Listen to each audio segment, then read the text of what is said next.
완전히 뒤바꿔놓은 한 사건이 일어납니다.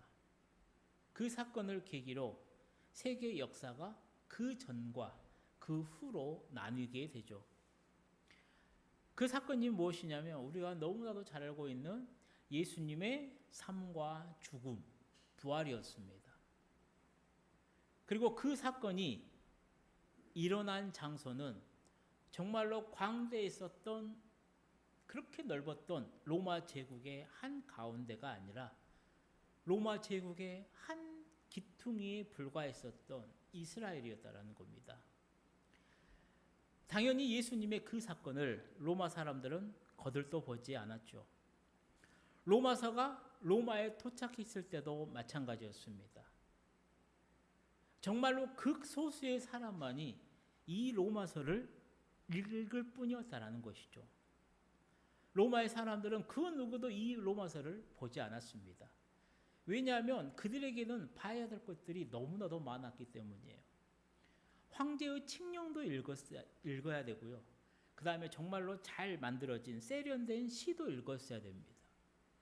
그리고 우리가 로마 하면 생각나는 그런 철학적인 그런 책들도 많이 있었어요.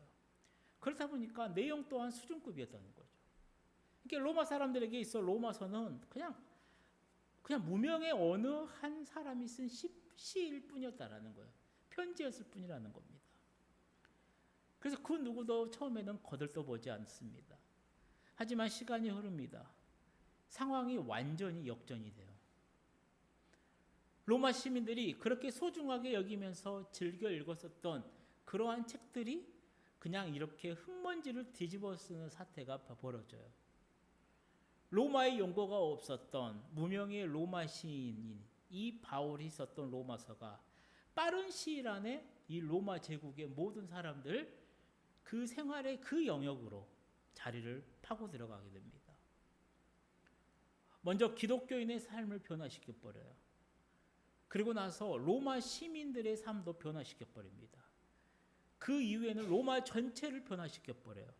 이 기독교가 국교로 인정이 돼 버려요. 사랑하는 성도님들, 우리가 매주일 듣고 있는 이 로마서가 이 정도의 힘이 있었다라는 겁니다. 우리가 읽는, 우리가 생각하고 있는, 우리가 함께 살펴보고 있는 로마서가 이 정도였다. 바울은 이 로마서를 통해서 예수님의 삶과 죽음 그리고 부활을 증언합니다. 바울은 로마서를 통해서요, 예수님을 믿는 성도가 얼마나 귀한 존재인지를 말해주고 있다는 겁니다. 특히 로마서 26장, 이 16장 가운데 우리가 지금 살펴보고 있는 로마서 8장은요, 가장 뛰어난 곳입니다. 뛰어난 장이에요. 신구약 1189장 중에 가장 귀한 장이라고 할 수 있는 게 로마서 8장이에요. 그래서 독일의 신학자였던 야곱 스페너가 뭐라고 말하냐면 성경 전체는 다 귀한 보석이다. 하지만 특히 로마서는 보석 중에 보석이고 로마서 중에 오늘 우리가 보고 있는 로마서 8장은 그 가운데 가장 빛나는 진주다라고 표현을 해요. 또 어떤 성경 주석가는 이렇게까지 표현을 합니다. 성경이 다 불이 탔어도 로마서 8장만 우리에게 남았다라면 우리가 구원받는데 아무 지장이 없을 것이다 라고 표현을 해요. 이게 무슨 말이에요? 딱 한 가지입니다. 로마서 8장이 매우 귀중하다라는 것, 매우 소중하다라는 것, 매우 중요하다라는 겁니다. 매우 은혜롭다라는 겁니다. 그래서 너무나도 귀한 말씀이기에 제가 말씀을 준비하면서 설교를 시작하면서 매일매일 로마서를 한번 읽어보라고 말씀을 드렸습니다. 자주 읽어보라고, 자주 접하라고 권면을 해드렸어요. 사랑하는 성도님들, 우리 성도님들에게 있어 이 로마서의 말씀은 어떻습니까? 유익하십니까? 말씀의 은혜가 되십니까? 그냥 주일만 와서 이 짧은 20, 30분 이 시간만 듣고 그냥 흘려보내는 그런 책은 아닙니까? 정말로 바라기는 이 귀중한 로마서의 말씀이 사랑하는 우리 모든 성도님들에게도 위로가 되고 힘이 되고 능력이 되어지기를 주님의 이름으로 축복합니다. 그럼 오늘 본문으로 이제 들어가서요. 오늘 본문은 29절에서 30절 말씀을 먼저 생각해 보려고 합니다. 우리 먼저 29절에서 30절 말씀을 함께 읽어보도록 하겠습니다. 하나님이 미리 아신 자들을 또한 그 아들의 형상을 본받게 하기 위하여 미리 정하셨으니 이는 그로 많은 형제 중에서 맏아들이 되게 하려 하심이니라. 또 미리 정하신 그들을 또한 부르시고 부르신 그들을 또한 의롭다 하시고 의롭다 하신 그들을 또한 영화롭게 하셨느니라. 아멘. 이 두 절의 말씀을 우리는 뭐라고 표현하냐면 황금사슬절이라고 말을 해요. 이게 황금사슬절이라는 거예요. 이게 위대한 신학자였던 와필드 박사도 이 두 구절을 뭐라고 말을 하냐면 구원의 5가지 단계가 나와 있는 끊어질 수 없는 이 5개의 고리로 만든 금사슬이다라고 표현을 해요. 그러니까 오늘 우리가 읽었던 이 본문을 보게 되면요, 구원의 5가지 단계가 나와 있어요. 구원의 5가지 단계는 쓰여 있는 대로 봅니다. 하나님이 첫 번째 단계가 뭐예요? 미리 아시고요. 하나님이 미리 아세요. 그리고 두 번째 단계가 뭐냐면 미리 정하셨습니다. 그리고 세 번째 단계가 뭐냐면 부르셨어요. 그리고 네 번째 단계가 뭐냐면 의롭다 하셨습니다. 그 다음에 마지막 5번째 단계가 뭐냐면 영화롭게 하셨다라는 거예요. 이 단계로 미리 하시고 미리 정하시고 부르시고 의롭다 하시고 영화롭게 하셨다라는 거예요. 이게 구원의 5가지 단계라는 겁니다. 이 각 단계별로 하면요 정말로 많은 설교들이 나오죠. 근데 오늘은 그냥 큰 메시지만 살펴보면 무엇이냐면 첫 번째 단계가 뭐냐면 미리 아신 거예요. 미리 아신. 하나님이 미리 아신 자들을 이라고 말을 해요. 이게 하나님께서 이미 우리들을 알고 계셨다라는 겁니다. 하나님의 성품 가운데 전지전능하심을 알 때 이게 이해가 가능을 해요. 그러면 하나님이 우리를 언제부터 알고 계셨을까? 우리 예배소서 1장 4절 말씀 함께 읽어볼까요? 곧 창세전에 그리스도 안에서 우리를 택하사 우리로 사랑 안에서 그 앞에 거룩하고 흠이 없게 하시려고. 아멘. 이게 하나님이 나를 언제부터 알았냐면 세상을 만들기 전부터 나를 알고 계셨다는 거예요. 이게 첫 번째 단계예요. 그러니까 첫 번째 단계부터 얼마나 놀라워요. 두 번째 단계가 뭐예요? 미리 정하셨다라니까. 미리 정하셨으니 이게 선택했다라는 말이에요. 하나님이 무엇을 선택했냐라는 거죠. 바로 너는 내 아들이다라는 거예요. 너는 내 딸이다라는 겁니다. 나를 내 하나님의 자녀로 당신의 자녀로 선택하셨다라는 겁니다. 우리가 잘나고 못나고 우리가 착하고 악하고를 떠나서 하나님은 아무 조건 없이 나를 선택하셨다라는 거예요. 그래서 하나님께 물어보세요. 아니 왜 이렇게 힘도 없고 이렇게 연약하고 이렇게 죄 많은 저를 선택하셨습니까? 아마 하나님의 대답은 하나밖에 없을 거예요. 내가 좋아서 그랬다. 그 이유 하나일 뿐이라는 겁니다. 세 번째 단계는 뭐예요? 부르심의 단계예요. 또 미리 정하신 그들을 또한 부르시고.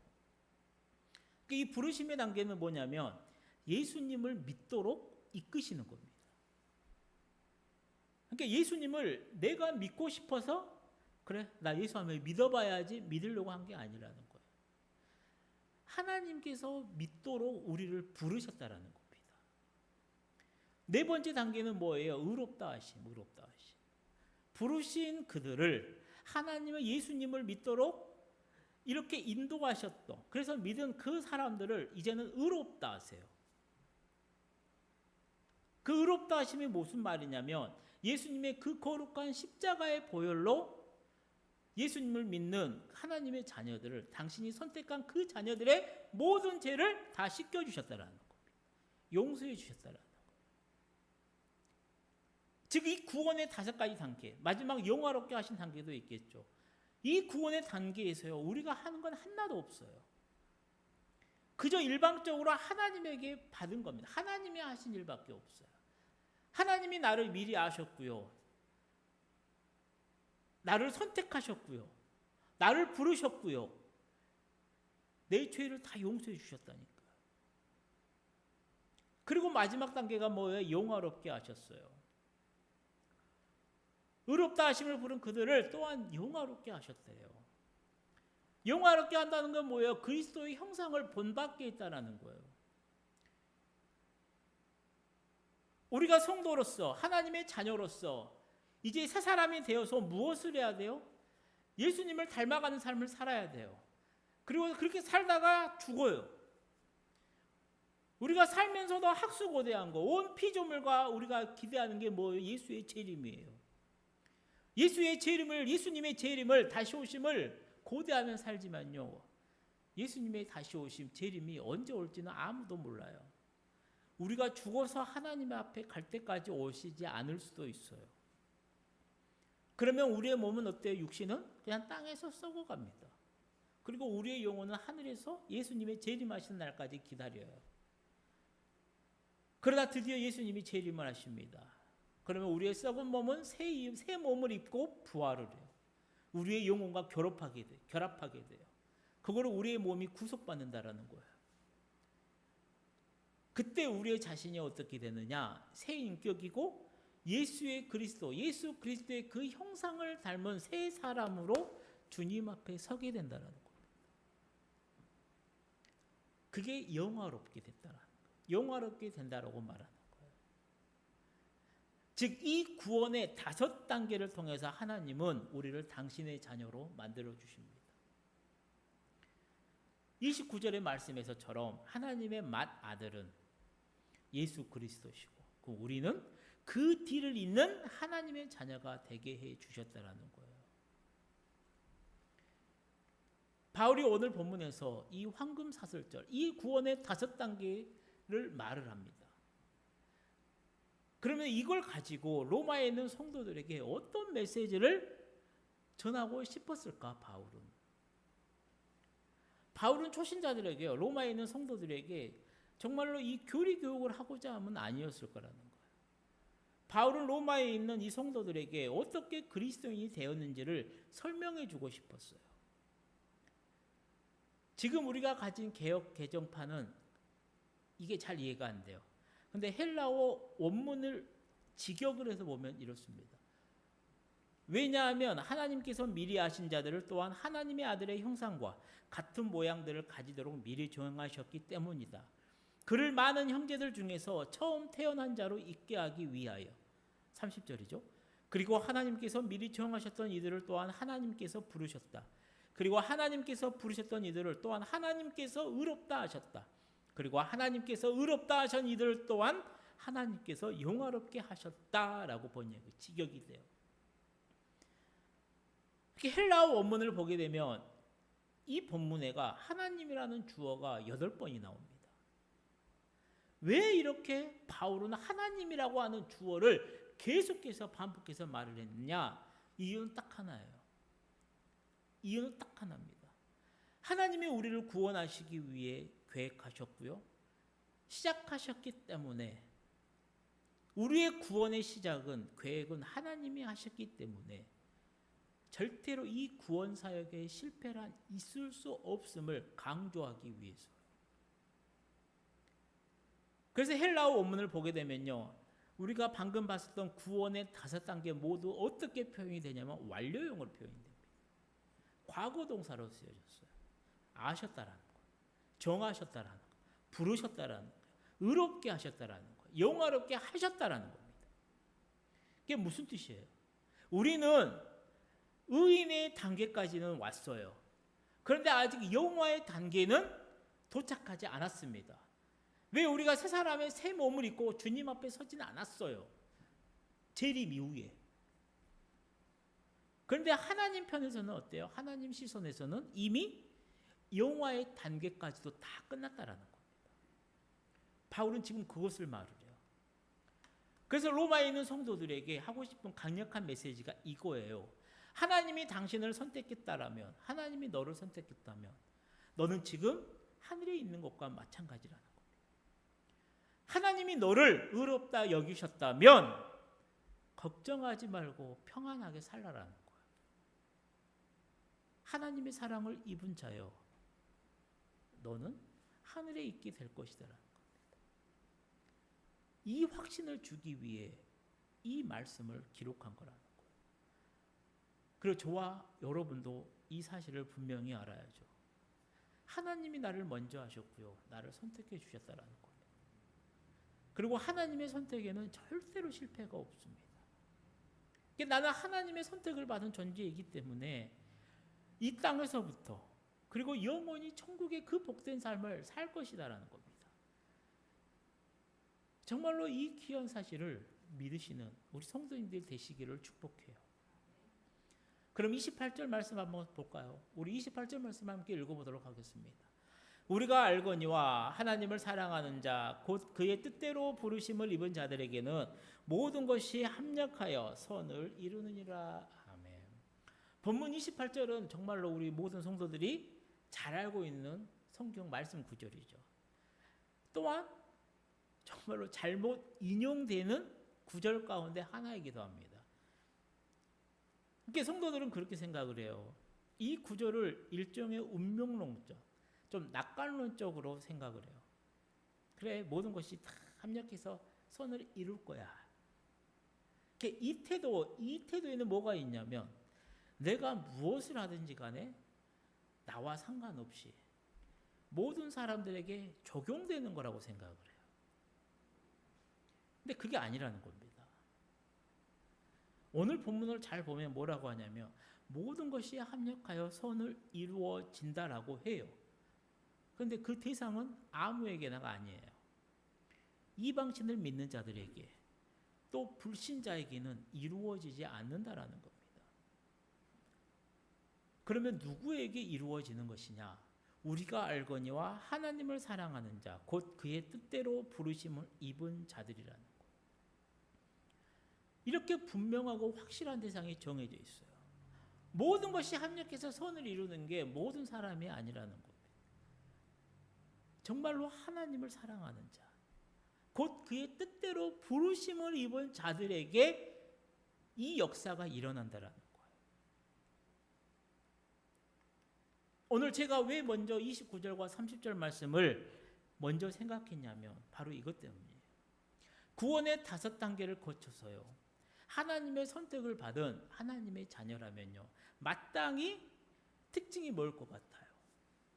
마땅히 하나님을 사랑할 겁니다. 당연해요. 자식이 아빠를 사랑하는 건 당연해요. 정말로 뒤지게 혼나도요. 자식은요. 아빠한테 가요. 아니 오더라고. 우리 아들을 보니까. 정말 죽어라 해도 다음날 보면 웃으면서 몇 시간 있으면 또 와요. 사랑하는 마음은요. 숨길 수가 없어요. 그래서 내가 사랑한다라는 것은 하나님을 사랑한다는 것에는요.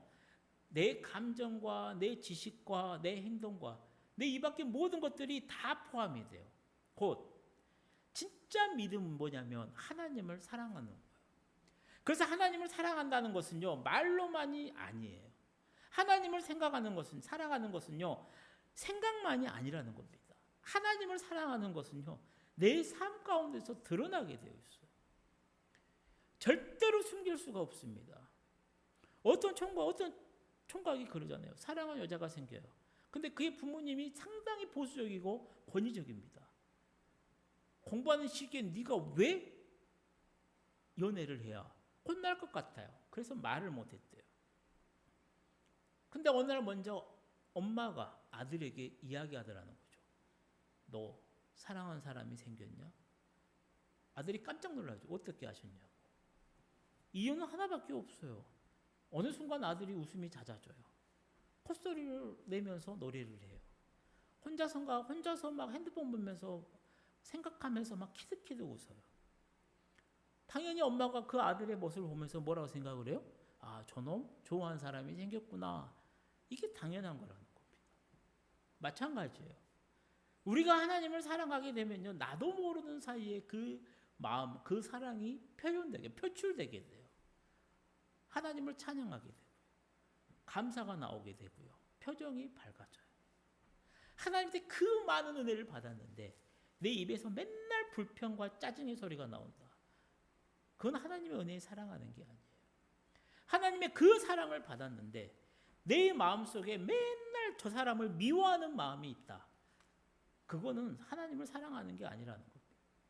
본문에서 말하고 있는 게 그거예요. 우리 본문 28절 말씀 다시 읽어볼까요? 우리가 알거니와 하나님을 사랑하는 자 곧 그의 뜻대로 부르심을 입은 자들에게는 모든 것이 합력하여 선을 이루느니라. 아멘. 여기 합력하여 모든 것이 선을 이루는 이 역사는 누가 받냐라는 거예요. 하나님을 사랑하는 자라는 거예요. 하나님만 생각하면 감사가 나오고 하나님만 생각하면 입술에 진짜 웃음이 지어지고 그냥 찬양이 나오고 곧 그의 뜻대로 부르심을 받은 자라는 거예요.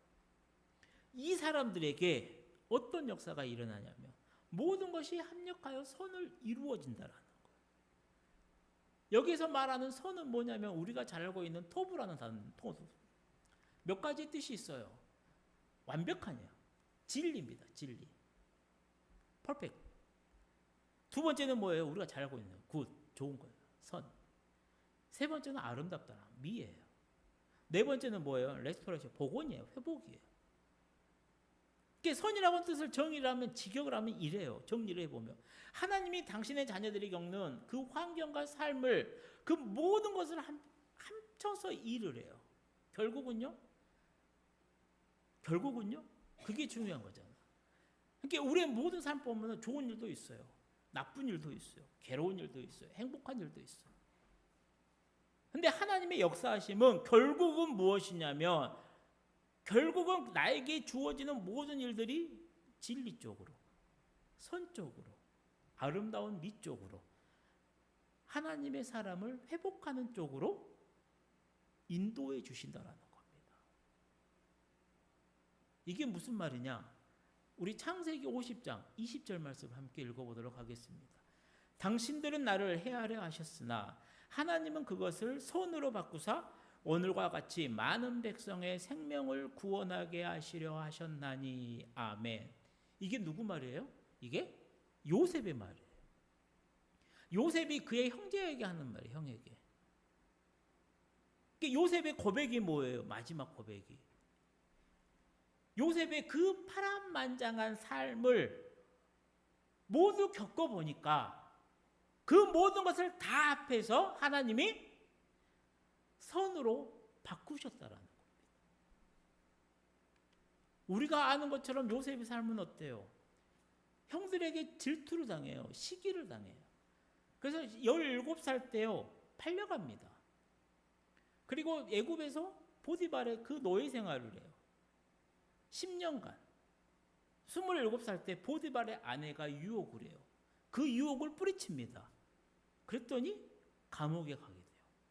또 감옥에 가서도 열심히 또 감옥 생활을 했겠죠. 그러다가 술 맡은 관원장의 꿈을 회복시켜줘요. 그래서 복직이 된 그가 또 요셉을 까먹어버려요. 요셉이 30살이 되었을 때 왕이 꿈을 꿉니다. 그때서야 야곱은요 감옥에서 나오게 됩니다. 그리고 애굽의 총리가 되죠. 그리고 39살 때 가나안에 있던 그의 온 가족이 흉년을 피해서 애굽으로 내려오게 돼요. 이게 요셉의 삶의 압축한 거예요. 근데 잘 봐요. 잘 생각해 보세요. 요셉의 삶은. 요셉의 삶은요 딱 하나였습니다. 뭐냐면 하나님만 바라봤어요. 하나님만 바라봤어요. 그게 삶이 어땠겠어요? 하나님을 정말로 잘 믿었던 사람이 요셉이었어요. 하나님이 주신 꿈도 있어요. 가장 높은 곳에 올라가는 꿈도 꾸었던 사람이 요셉이라니까요. 그리고 그 꿈을 붙들고요 하나님을 한 번도 배반하지 않았어요. 당연히 요셉의 삶에는 만사형통의 좋은 일들만 가득했어야 하잖아요. 만사형통했어요. 아버지의 사랑도 받았지만 형들의 질투도 받았어요. 보디발의 총애를 받았지만 보디발 아내의 누명도 썼어요. 술 맡은 간원장의 꿈을 해결해 줬지만요 바로 왕의 또 은총을 입었어요. 그의 삶은 하나님 편에 서서 쭉 나아갔지만요 인간적인 시선으로 바라봤을 때는 항상 추락하는 단계로 갔어요. 항상 실패하는 삶을 살았어요. 그 사람이 봤을 때 요셉의 삶은요, 중심에서 멀리 떨어졌었어요. 근데 하나님 편에서는 어때요? 저 멀리 가나안에 있는 그 요셉을 하나님은 가장 가까이로 데리고 왔다라는 겁니다. 그 요셉이 마지막에 그 형들이 자신들의 죄를 잘못을 고백을 하니까 이렇게 이야기하더라는 거예요. 하나님은 그 모든 것을 손으로 바꾸셨다라는 거예요. 그러니까 하나님의 사람의 결국은 뭐예요? 이렇게 아름다움으로 마무리가 된다라는 겁니다. 로마서를 기록한 이 사도 바울도 마찬가지예요. 그는 태어나서부터 로마 시민권자였어요. 그 당시 로마 시민권자는 진짜 엄청난 힘이었습니다. 그냥 하이패스예요. 그냥 모든 데 다 그냥 통과되는 겁니다.